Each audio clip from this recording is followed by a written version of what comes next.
Good afternoon. My name is Turner Bitton. I'm the executive director here at Westview Media.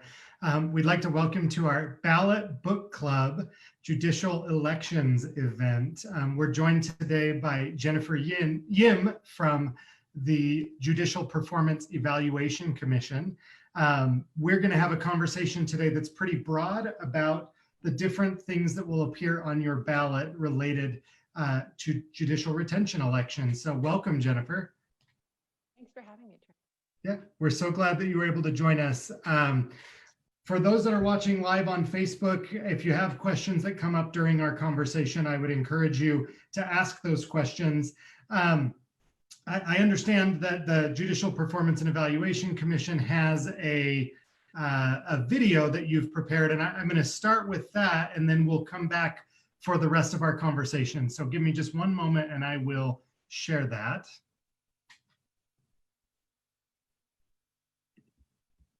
Just 1 second.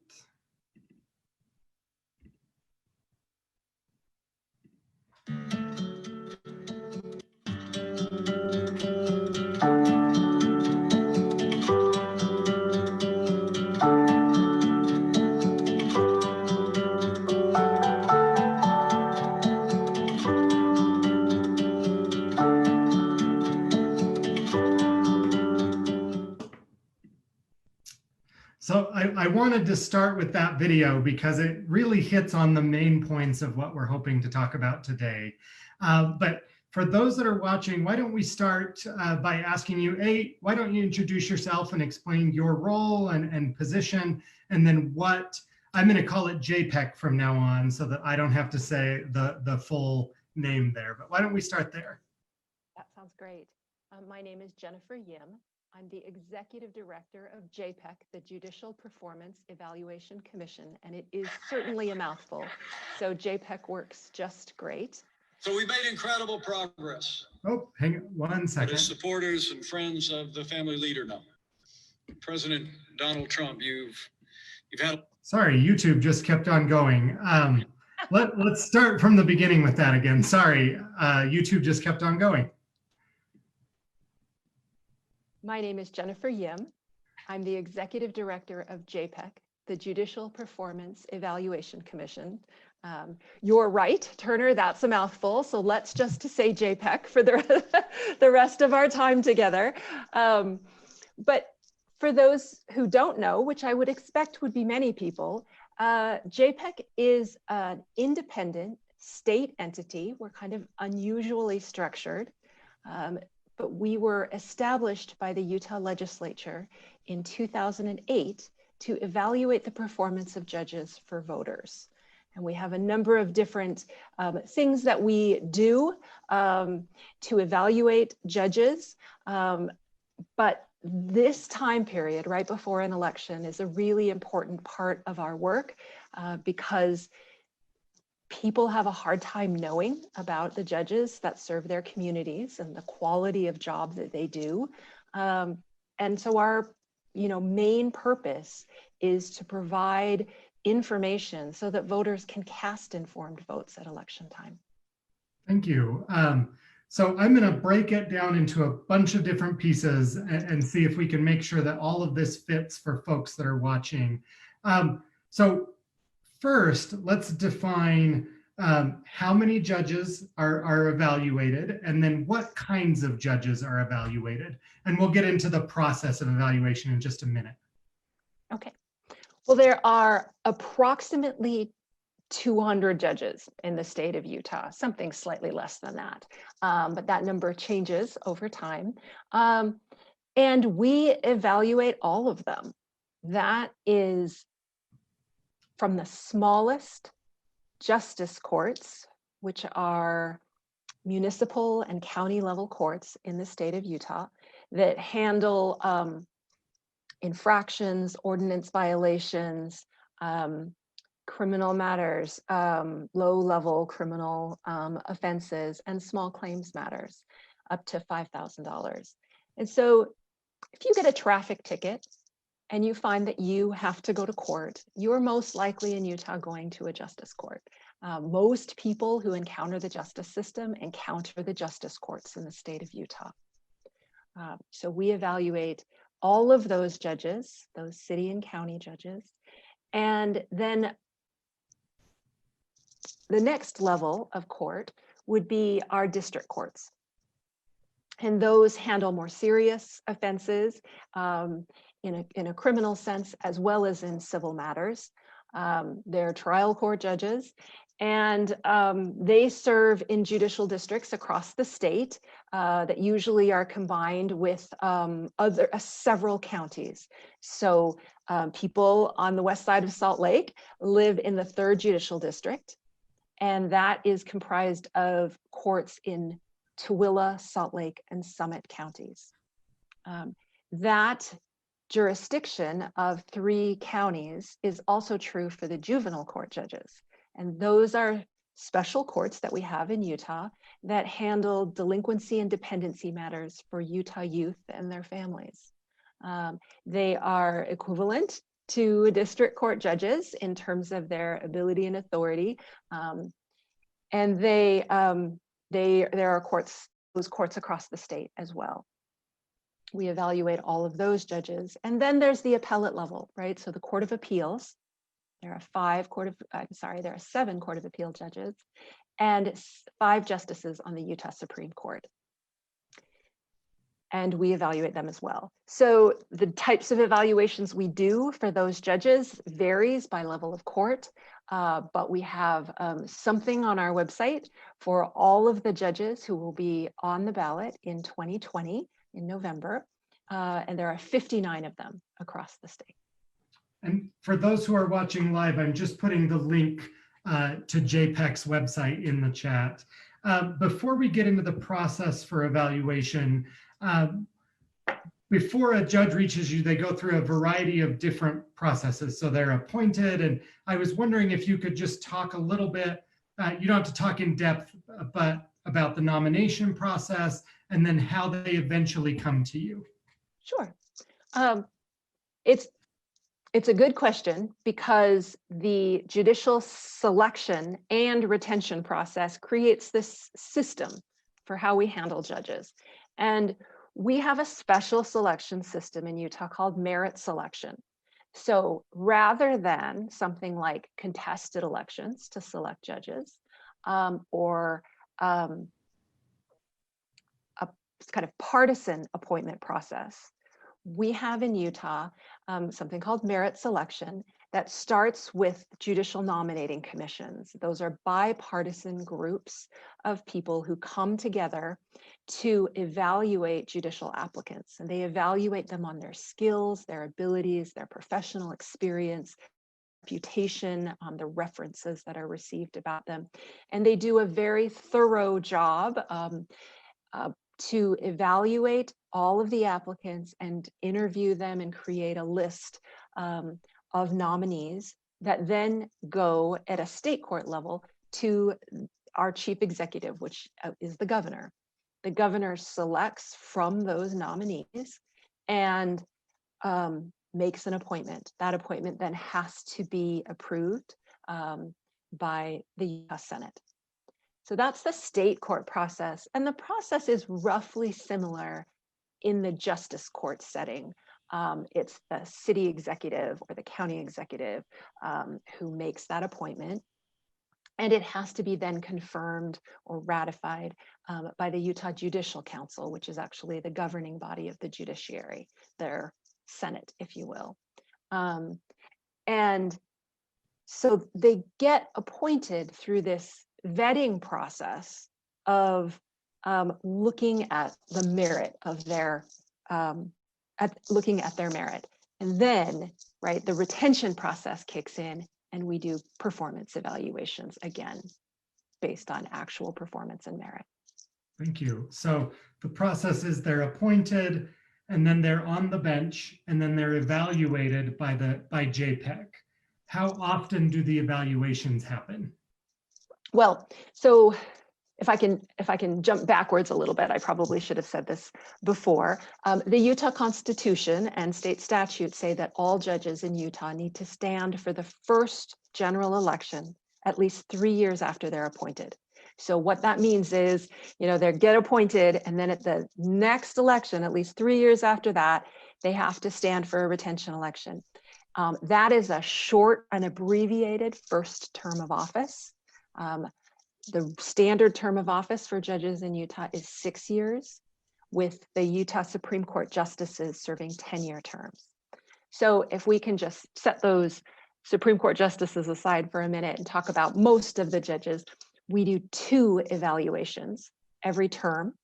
So in a shortened term, that's say 3 or 4 years, we still do 2 evaluations. In a regular length term of 6 years, we also do 2 evaluations. So we, for all of those, say about 200 judges, we're constantly collecting evaluation information about those judges' performance, and we are reporting it to them so that they can improve. We believe at JPEG that improvement should not wait for election time, right? The people of Utah deserve the best quality judges all of the time. And so there should be a process in place, and indeed there is one, for judges to get feedback on a regular basis and improve. So after that midterm evaluation, we do the retention evaluation. And that is the one that the voters see. Thank you. So let's dive a little bit into that process. What does the evaluation process look like? So let's say it's for a normal term. Someone that was appointed at least 6 years ago, what does the process look like? Okay, so of about the first 3 years of a judge's term, we collect court hearing information, and we know who has appeared in the judge's court.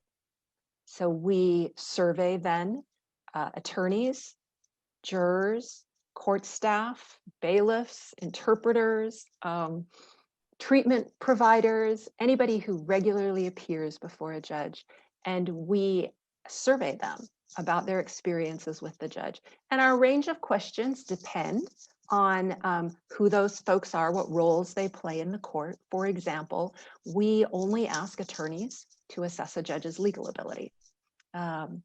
But we ask all of our evaluators to give us a sense of how well the judge treats people in court and adheres to timelines and controls the courtroom environment. So we ask different questions then for different people. We collect all of that information. We supplement it with something called courtroom observation, where we send trained lay observers into courts across the state and ask them to write up qualitative evaluations about what they've seen in court. And the judge is actively hearing cases. We track objective measures, like how long it takes for judges to handle cases that they take under advisement, whether they keep up with their judicial education, whether they've been subject to any sanctions, any public sanctions for their conduct during their term of office. And we assemble all of that into a report. And that is what our commission uses to evaluate judges.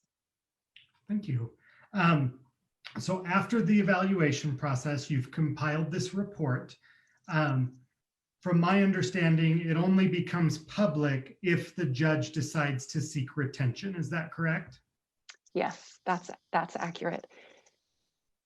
The way the process works is judges get to see their retention evaluation before they decide whether to file for that retention election.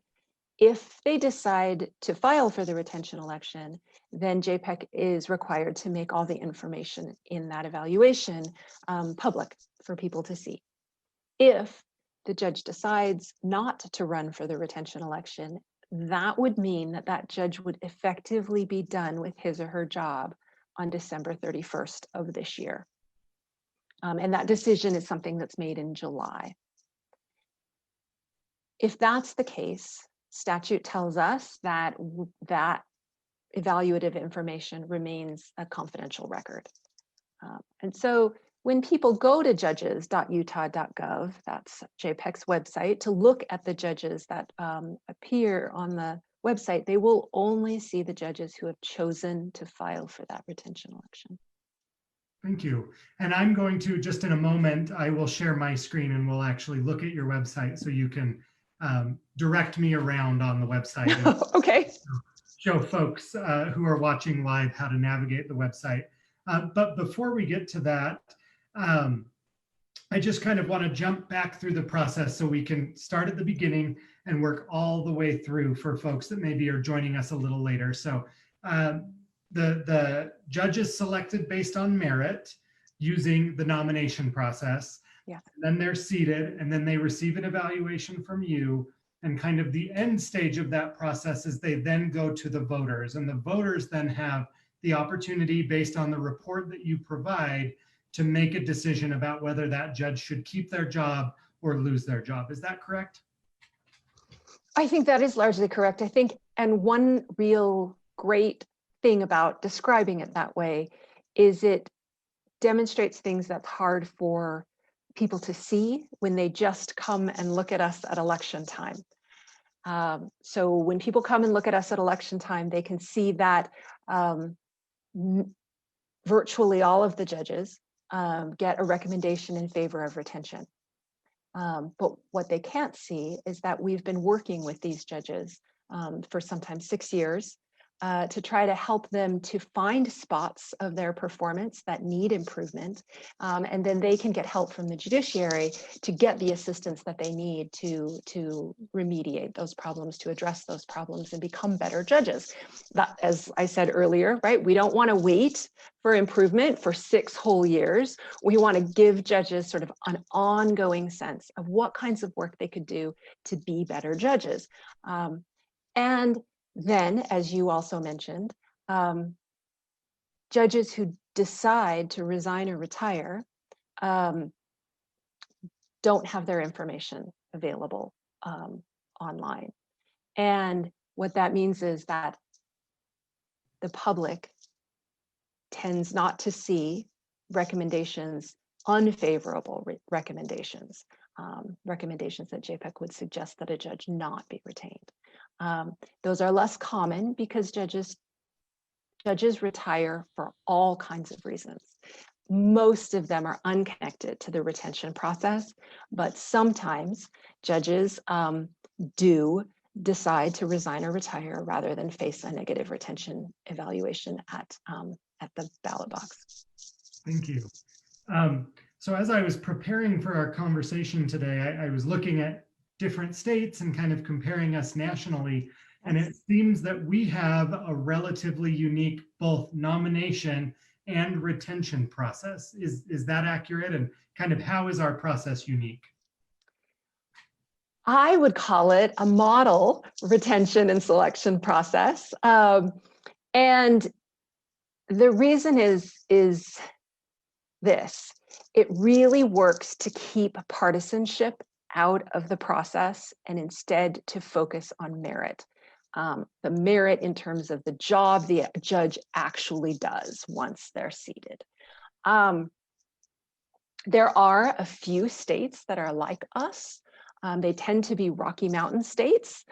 So Colorado, New Mexico, Arizona are states that do a similar process. None of us are the same, but there is some similarities to our process. They're the most like us.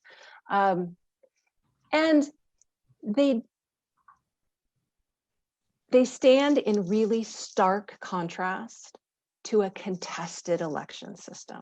So in other states, like Texas and Nevada, judges have to run for office.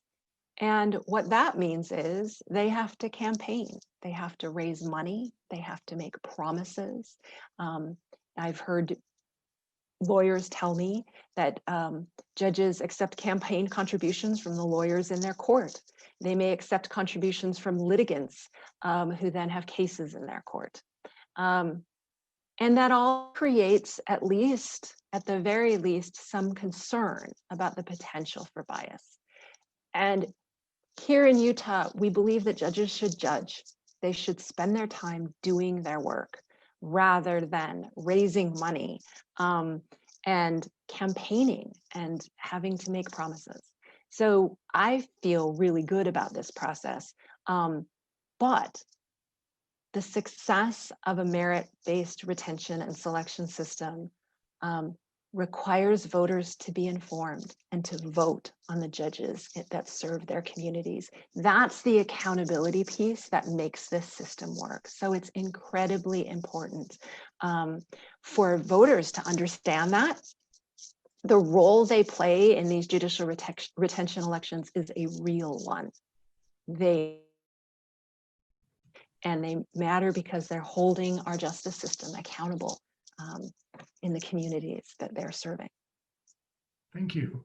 And I should have cited a little bit earlier. I mentioned that in doing research for this, I compared us nationwide. And the way that I did that is, and I would direct folks who are interested in this, is I found the Institute for the Advancement of the American Legal System in, I believe, Colorado. Yes. And they have a really cool tool on their website where you can actually compare states to one another. And so I would encourage folks who are interested in this to check that out as well. But let's transition a little bit more to the why this process matters. And I'm wondering if you could explain why it matters that we retain judges in this way. Why does it matter that voters have a voice in this process? I think accountability is a really important concept here. And we actually just published an op-ed. We are the chair of the Judicial Performance Evaluation Commission happens to be a forensic accountant. And he has an interesting, I think, accounting-like definition of accountability that he says we have an important debt that we owe to one another to account for our actions that affect other people. And if you think about that in terms of judges, right, that judges need to make an account of their work to the communities that they serve in order to kind of complete that debt of accountability. But maybe it's not best done directly, right? By judges sort of tooting their own horn or making that public declaration of what they've done. So instead in Utah, we have this independent process.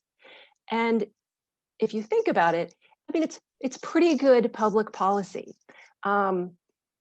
We have an entity that's designed to collect information independent from the judiciary, report that information to the public, giving voters the information they need to make good decisions about their government. In an ideal sense, that's how it's supposed to work. So that voters can hold judges accountable. And we might only need to make a quick contrast to the federal system, where judges are appointed for life. And once they're appointed, that's it. There isn't a really obvious way for federal court judges to be accountable to the people they serve. And we could argue about that, there being very sound reasons for that. And I think we could have a very robust discussion where there's no obvious answer. But in Utah, I think we're very fortunate to have carved out a nonpartisan realm for judicial retention and given voters a choice in who serves their community. Thank you. I'll give you a break for just a second because I've asked you a bunch of questions all in a row, and just remind folks who are watching live, if you have questions for Jennifer, please feel free to submit them in the chat and we'll get to them if we have time for all of them. Let's get into a little bit more into the evaluation. What types of criteria and information are being evaluated? And you mentioned some of the folks who are involved in the process. From my view, and correct me if I'm wrong, but I understand that it's all of the different actors within the criminal justice system, or the judicial system, I should say, that are, so it's the attorneys, it's the prosecutors, it's folks who are impacted by the justice system or the judicial system, who are then all being asked as stakeholders in that system to evaluate judges within that system. Is that correct? It is. It is.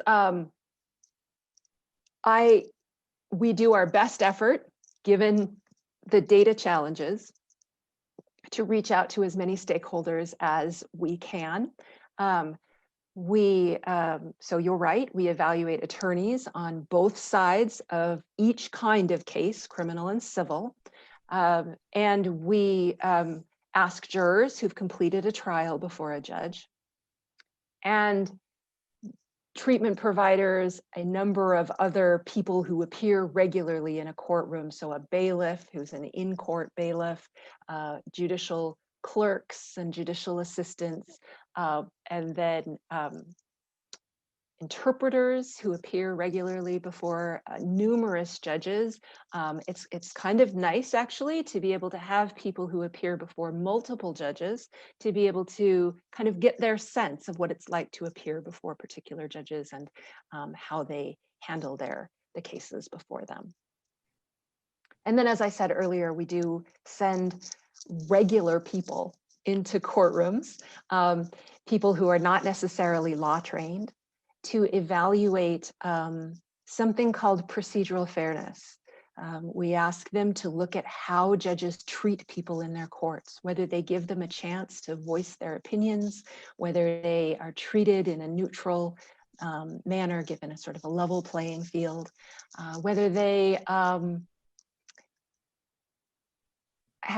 seem like trustworthy decision makers, and whether they treat people with dignity and respect, no matter what walk of life they come from when they enter that courtroom. And all of those things, I think, are important things that just you and I could evaluate about a judge that speaks volumes about judges and how they do their work in our communities. Thank you. So I'm just going to make a clarifying point. I think it's worthy of noting that your process is separate from judicial misconduct, correct? That's great. Yes, we do count judicial misconduct in our evaluation of judges, but we are not the group in Utah designed to investigate, for example, allegations of misconduct or judicial disability. That is the purview of the Judicial Conduct Commission. And I might add yet another distinction. So if someone thinks that the judge decided the case wrongly and made a mistake, that legal error is also not handled by JPEC. Legal error, right, is handled by the appellate process. So that's what our appeals court and our Utah Supreme Court are for. Thank you. So I think what I'd like to do now is, if I can share my screen, I will actually, I've got your website pulled up. Why don't we just spend a second navigating? Maybe I'll start here, since we're in Salt Lake County, with an example. We'll just go here with the first one. So if you just want to kind of explain what this page is and how I as a consumer should look at this page. Okay, well, let's stay right there to start with, and maybe we'll start at the top. Justice John Pierce is a justice on the Utah Supreme Court, and so every page on our website, if every county will start with the statewide races. So, or items, right? I guess they're not contested races, but Justice Pierce is running for retention. And this is his first time, I believe, on the ballot. This is his abbreviated election for first term for appearing on the ballot for his current seat. Under that, starting with Judge Christensen Forrester and the 6 other judges that follow, those are Utah Court of Appeals judges. So those judges, again, will appear on every ballot across the state. under that, after Judge Orem starts Judge Bates. Judge Bates is, as I mentioned earlier, is a judge on the district court. So then you'll get the district court judges, and followed by, I think, the juvenile and justice courts. So those judges, yes, sorry, justice and then juvenile. I guess we're in alphabetical order. Judge Vauduc is a justice court judge serving the city of Midvale. So if you live on the west side of Salt Lake, you will not see that judge on your ballot, but you will see all of the juvenile and district and appellate judges on your ballot. Okay, so why don't we, why don't, Turner, you choose a judge other than an appellate judge, whatever works for you is fine with me. And okay, and when you click on that, you can see that this is a juvenile court judge, and that the commission in that green box right there has recommended unanimously that the judge be retained. And if I might, I would just explain a little bit about that. According to state statute, commissioners must vote to recommend retention of a judge if a judge passes all the minimum performance standards. So it's helpful to read that as a sign that the judge has passed all minimum performance standards. It's a rebuttable presumption, which means that they can change their mind and vote differently if they have substantial evidence to indicate that they should. But it is useful to think about that retain recommendation as a marker of passing minimum performance standards. You can see some of those minimum performance standards in the graph on the right. That graph shows the judge's legal ability, integrity and judicial temperament, and administrative skills. That's the blue bar. The gold bar compares it to the judge's peers. So this judge looks to have slightly above average scores compared to their peers. And there's a line partway through that graph that shows that minimum performance standard. So you can see in this instance that the judge has indeed passed those minimum performance standards. And if you read, which I would encourage people to do, the narrative that we write on every judge, it starts at the top where it says approved in 2017, and then it describes the judge and the judge's performance evaluation. So you can read here things that the judge does particularly well, and in some instances, things that judges really need to improve on, things that surveys showed or courtroom observation showed that the judge, that are particular to the judge. So even though those retain recommendations look largely unanimous, you can really make distinctions here between the judges using the narratives that JPEG provides. Under the narratives are just biographical information about the judge so that you can know a little bit about their backgrounds. And then below that is a link that you can take. If this hasn't been enough for you, you can look at the actual report that we provide that gives all of the information, and it shows survey results, courtroom observation results. It shows question by question how the judge has done. We ask one question, this where you see now that of the survey respondents that we asked, 98% of the survey respondents recommended that this judge be retained. So you have another way of estimating how people feel about the judge.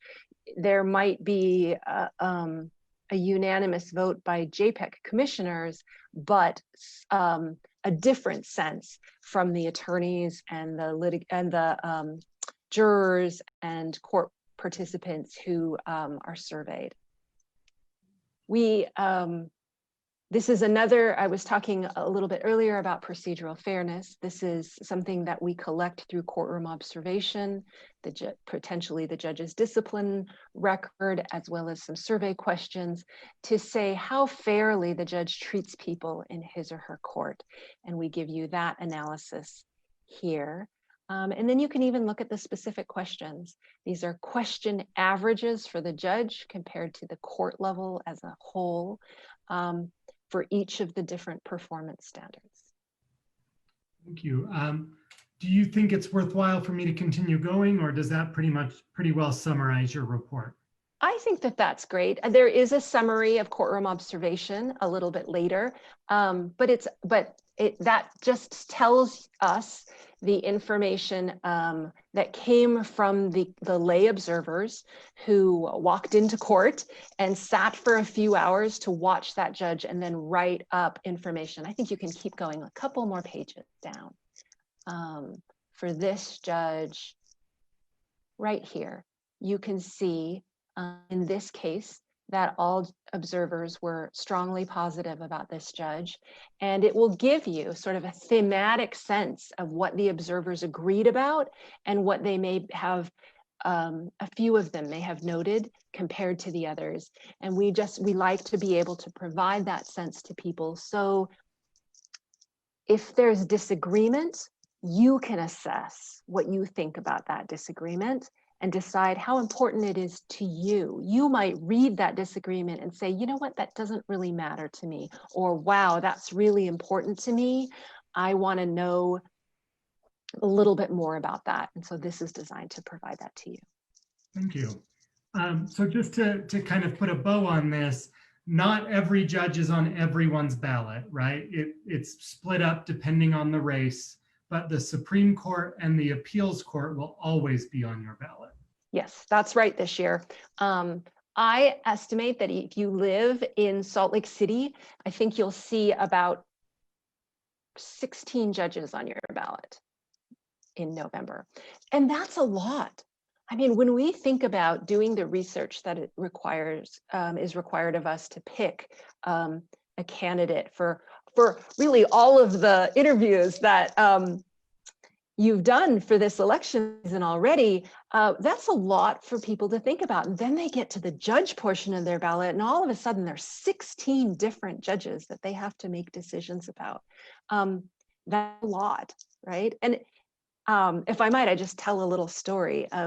I heard from a voter who had discovered our website in the 2018 election for the first time and was really enthused about it, and later told us they decided after finding our website to have a voter party, right? You might this year have to have that voter party by Zoom, but right, invited a bunch of people over and divided up the judges on their ballot, and they each researched them on our website. They came together, they chatted about it, talked about what they found out, and had a fun time, and then left deciding how they were going to vote on all of those judges individually. They may not have all come to the same conclusion, but they used each other as help. And I thought, you know, that sounds like a pretty cool thing to do, because even I do this for a living, and I get to that portion of my ballot and I say, there's a lot for me to do. That sounds like my group of people. My voter party. I know. I thought that sounded like a great idea, right? Because it also gets us talking as citizens about our experiences with judges, and it really helps us to learn about it. We shouldn't learn primarily about our justice system from the nonfiction things we see on television, right? We should learn from each other. We should learn from comprehensive evaluative sources about our judiciary. Thank you. So when ballots arrive in the next couple of weeks, what should voters expect to see? From my understanding, at the top, it will say, shall Judge so-and-so be retained? And then they're asked yes or no. And what does yes or no mean in a practical sense? Yes means that you believe the judge should be given another term of office. So another 6 years, and in a Supreme Court justice's situation, another 10 years of service. If you say no, what happens next, if you and a majority of people say no, then that position will become vacant on the 31st of December or the January 1st of 2021. And that selection process that we talked about, that merit selection process will kick in. And the governor's office for a state court judge will start to try to fill that position again. Thank you. So the voter really has an opportunity to engage with judicial performance at multiple levels. First, when we're voting for our governor and our state senator and our legislators, and then afterward when we're actually voting in these judicial elections, correct? That's a great way to think about it.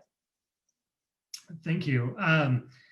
Well, I don't see any audience questions, but I'm going to prompt folks. If you're watching and you do have a question for Jennifer, please feel free to submit it. With that, I guess I'm going to ask, what would you like reader or viewers to take away from this? What do you hope that they do next? You know, we have seen this summer, right? This unusual summer, that people care passionately about their justice system. Regardless of that specific opinion, right? They have passionate views about their justice system. And here is an opportunity for voters to have a voice. We don't get to pick our law enforcement officers, but we do get to have a say in the judges who serve our communities. And so I would really encourage people to get to know their judges. Go to judges.utah.gov and read the information that's available to you about the judges who serve you, who serve your community, and make an informed choice about what you think should happen in your judiciary. At JPEC, we want to provide you the information, but we want you to make up your own mind. Our most important priority is that people have that information and go on to cast informed votes. Thank you. And what I want to extend on behalf of the Westview is that there are two opportunities today, two different links that I would direct you to. So if you're not currently registered to vote, go to vote.utah.gov, register to vote, make sure that you get that ballot. And then when the ballot arrives, go to judges.utah.gov and exercise your right as a citizen, and make sure that the West Side's values are represented at the ballot box. Whatever you personally believe, whatever your personal viewpoints are, we're not necessarily interested in that. What we are interested in is that you get to the ballot box and that you participate in our democracy.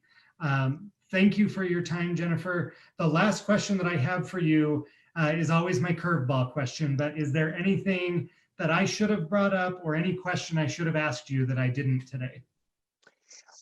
I think it's been a great conversation. The one thing that when you just said going to vote.utah.gov is to recognize that right now, I just saw a tweet that said that vote.utah.gov isn't working perfectly the way it's supposed to right now.